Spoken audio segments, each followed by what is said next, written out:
आज का ये एपिसोड शुरू करने से पहले एक छोटी सी बात। क्या आप भी अपना पॉडकास्ट बनाने की सोच रहे हैं? तो एंकर ट्राई कीजिए। ये पॉडकास्ट बनाने का सबसे आसान तरीका है। नंबर एक, ये फ्री है। नंबर दो, इसमें कई सारे ऐसे टूल्स हैं जो आपको अपने फोन और कंप्यूटर पर रिकॉर्ड और एडिट करने की फैसिलिटी देते हैं। नंबर तीन, आप अपने पॉडकास्ट को डिस्ट्रीब्यूट भी कर सकते हैं, जिससे इसे स्पॉटिफाई और दूसरे प्लेटफॉर्म पर सुना जा सके। तो डाउनलोड कीजिए फ्री एंकर ऐप या विजिट कीजिए anchor.fm पर अपना पॉडकास्ट स्टार्ट करने के लिए। ये तो थी एक छोटी सी जानकारी, और अब शुरू करते हैं एपिसोड का सिलसिला। तो आज के एपिसोड में लीजिए सुनिए रविंद्रनाथ टैगोर के लिखे उपन्यास गोरा के 76वें भाग को मेरी यानी समीर गोस्वामी की आवाज में। सुचरिता जिस समय आंखों के आंसू छिपाने के लिए संदूक के ऊपर एकदम झुककर कपड़े रखने में लगी हुई थी, उसी समय खबर आई कि गोरा बाबू आए हैं। सुचरिता फौरन आंसू पहुंचकर हाथ का काम छोड़कर उठ खड़ी हुई। वैसे ही गोरा ने भी वहां प्रवेश किया। गोरा के ललाट में उस समय भी तिलक लगा हुआ था, इसका उसे होश ही नहीं था। शरीर पर भी वही पीतांबर और चादर थी। ऐसे वेश से साधारणतः कोई किसी के घर मुलाकात करने नहीं जाता। वही पहले पहल जब गोरा से भेंट हुई थी, उस दिन का ख्याल सुचरिता को हो आया। सुचरिता जानती थी कि उस दिन गोरा विशेषकर युद्ध के वेश से आया था, तो फिर क्या आज भी ये युद्ध का साज है? गोरा ने आते ही एकदम जमीन में सिर रखकर परेश बाबू को प्रणाम किया और उनके चरणों की रज मस्तक में लगाई। परेश बाबू ने व्यस्त होकर उसे उठाया और कहा, आओ आओ बैठो भैया। गोरा कह उठा, परेश बाबू, मुझे अब कोई बंधन नहीं है। परेश ने विस्मित होकर पूछा, काहे का बंधन? गोरा, मैं हिंदू नहीं हूं। परेश, हिंदू नहीं हो? गोरा, ना, मैं हिंदू नहीं हूं। आज खबर मिली है कि मैं गदर के समय का पाया हुआ लड़का हूं। मेरे पिता आयरिश मैन थे। भारतवर्ष के उत्तर से दक्षिण तक सब देव मंदिरों का द्वार आज मेरे लिए बंद हो गया है। आज सारे देश भर में किसी पंक्ति में किसी भी जगह मेरे भोजन के लिए आसन नहीं है। परेश और सुचरिता सन्नाटे में आकर बैठे रहे। परेश को न सूझा कि वो गोरा से क्या कहे। गोरा ने कहा, आज मैं मुक्त हूं परेश बाबू। मुझे अब भय नहीं है कि मैं किसी काम से पतित हो जाऊंगा। अब मुझे पग पग पर जमीन की तरफ देखकर पवित्रता की रक्षा करके नहीं चलना होगा। सुचरिता गोरा के प्रदीप्त उज्ज्वल मुख की ओर एकटक ताकने लगी।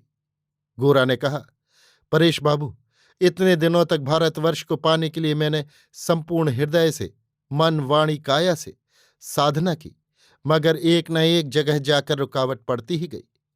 उन सब बाधाओं से अपनी श्रद्धा का मेल करने के लिए मैं जीवन भर दिन रात केवल चेष्टा करता आया हूं। उसी श्रद्धा की नींव को खूब मजबूत बनाने की चेष्टा में फंसे रहकर मैं और कोई काम ही नहीं कर सका। वही मेरी एकमात्र साधना थी। इसी कारण यथार्थ भारतवर्ष की ओर सच्ची दृष्टि फैलाकर उसकी सेवा करने जाकर मैं बार बार डर से लौट आया हूं। मैंने एक निष्कंटक निर्विकार भाव के भारतवर्ष को गढ़कर उसी अभेद्य दुर्ग से अपनी भक्ति को संपूर्ण निरापद भाव से सुरक्षित करने के लिए अब तक अपने चारों ओर की वस्तुओं के साथ बहुत बड़ा युद्ध किया है। आज एक दम भर में ही मेरा वो भाव दुर्ग स्वप्न की तरह गायब हो गया है। मैं एकदम छुटकारा पाकर अचानक एक बहुत बड़े सत्य के बीच में आ पड़ा हूं। समग्र भारतवर्ष का भला बुरा सुख दुख ज्ञान अज्ञान एकदम बिल्कुल मेरे हृदय के निकट आकर पहुंच गया है। आज मैं वास्तव में उसकी सेवा का अधिकारी हो गया हूं। यथार्थ कर्म क्षेत्र मेरे सामने आकर उपस्थित हुआ है। वो मेरे मन के भीतर कल्पनामय क्षेत्र नहीं है। वो इन बाहर के करोड़ों मनुष्यों के यथार्थ कल्याण का क्षेत्र है। गोरा की इस नवलब्ध अनुभूति के प्रबल उत्साह का वेग परेश बाबू को भी जैसे हिलाने लगा। उनसे बैठे नहीं रह गया। वो कुर्सी छोड़कर उठ खड़े हुए। गोरा ने कहा, मेरी बातें क्या आपकी समझ में ठीक ठीक आ रही हैं? मैं दिन रात जो कुछ होना चाहता था मगर हो नहीं पाता था, वही मैं आज आप ही से हो गया हूं। मैं आज भारतीय हूं। मेरे हृदय में आज हिंदू मुसलमान ईसाई आदि के किसी समाज से कोई विरोध विद्वेष नहीं है। आज इस भारत की सभी जातियां मेरी जाति हैं, सभी का अन्न मेरा है। किसी से रोटी बेटी का संबंध करने में मुझे कोई संकोच नहीं है। देखिए, मैं बंगाल के अनेक जिलों में घूमा हूं, खूब नीच जाति की बस्ती में जाकर उनका अतिथि भी हुआ हूं। ये न समझिएगा कि मैंने केवल शहर की सभाओं में व्याख्यान भर दिए हैं, किंतु कभी किसी जाति के लोगों के पास जाकर बैठ नहीं सका। अब तक अपने साथ ही साथ एक अदृश्य व्यवधान लेकर घूमा हूं, किसी तरह उसे लांघ नहीं सका। उसके कारण मेरे मन के भीतर एक बहुत बड़ी शून्यता थी। उस शून्यता को विविध उपायों से अस्वीकार करने की ही मैंने चेष्टा की है। उस शून्यता के ऊपर तरह तरह के कारुकार्य करके उसी को और भी विशेष रूप से सुंदर बना डालने की ही कोशिश करता आया हूं। कारण, मैं भारतवर्ष को प्राणों से भी बढ़कर प्यार करता हूं। मैं उसे जिस अंश में देख पाता था, उस अंश के किसी स्थल पर कुछ भी अभियोग का अवकाश बिल्कुल ही देख या सह नहीं सकता था। आज उस सारे कारुकार्य के बनाने की वृथा चेष्टा से छुटकारा पाकर मुझे बड़ा आराम मिला है परेश बाबू। परेश ने कहा, सत्य को जब हम पाते हैं तब वो अपने संपूर्ण अभाव और अपूर्णता के रहते भी हमारी आत्मा को तृप्ति देता है। तब उसे मिथ्या उपकरण के द्वारा सजाने की इच्छा ही नहीं होती। गोरा ने कहा, देखिए परेश बाबू, कल रात को मैंने विधाता से प्रार्थना की थी कि आज सवेरे मैं नवीन जीवन प्राप्त करूं। लड़कपन के इतने दिनों तक जो कुछ मिथ्या, जो कुछ अपवित्रता मुझे ढके या घेरे हुए थी, वो आज सब क्षय हो गई है और मैंने नया जन्म पाया है। मैं ठीक कल्पना की सामग्री मांग रहा था, मगर ईश्वर ने मेरे उस प्रार्थना को नहीं सुना। उन्होंने अपना सत्य अकस्मात एकदम मेरे हाथ में ला देकर मुझे विस्मित कर दिया है। मैंने स्वप्न में भी नहीं सोचा था कि वो इस तरह मेरी अपवित्रता को मिटा देंगे। आज मैं ऐसा पवित्र हो उठा हूं कि अब चंडाल के घर में भी मुझे अपवित्र होने का भय नहीं रहा।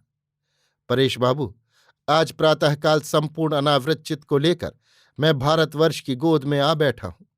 माता की गोद किसे कहते हैं, इसकी संपूर्ण उपलब्धि कितने दिन के बाद मैं कर सका हूं।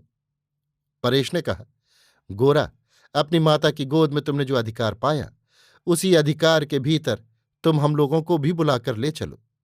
गोरा ने कहा, आप जानते हैं आज मुक्ति पाकर पहले ही आपके पास क्यों आया हूं? परेश, क्यों? गोरा, आपके पास ही इस मुक्ति का मंत्र है, इसीलिए आज आपने उसी समाज के भीतर स्थान नहीं पाया। मुझे अपना शिष्य कर लीजिए। आप आज मुझे उन्हीं देवता का मंत्र दीजिए जो हिंदू, मुसलमान, ईसाई, ब्राह्म आदि सभी के मंदिर का द्वार किसी जाति के लिए, किसी व्यक्ति के लिए कभी बंद नहीं होने देता, जो केवल हिंदुओं के ही देवता नहीं है, पूरे भारतवर्ष भर के देवता हैं। परेश बाबू के मुखमंडल पर भक्ति के गहरे माधुर्य से स्निग्ध झलक दौड़ गई। वो आंखें नीची करके चुपचाप खड़े रहे।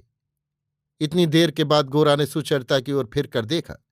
सुचरिता अपनी कुर्सी पर स्तब्ध होकर बैठी हुई थी। गोरा ने हंसकर कहा, सुचरिता, अब मैं तुम्हारा गुरु नहीं हूं। मैं ये कहकर तुम्हारे आगे प्रार्थना करता हूं कि तुम मेरा हाथ पकड़कर मुझे अपने गुरुदेव के पास ले चलो। ये कहकर गोरा सुचरिता की ओर अपना दाहिना हाथ बढ़ाकर अग्रसर हुआ। सुचरिता ने कुर्सी पर से उठकर गोरा के हाथ में अपना हाथ दे दिया। तब गोरा ने सुचरिता के साथ परेश बाबू को प्रणाम किया। अभी आप सुन रहे थे रविन्द्रनाथ टैगोर द्वारा लिखे उपन्यास गोरा के 76वें भाग को। लीजिए अब सुनिए इस उपन्यास का परिशिष्ट। गोरा ने संध्या के उपरांत घर में लौटकर देखा, आनंदमयी अपनी दालान के सामने बरामदे में चुपकी बैठी हुई हैं।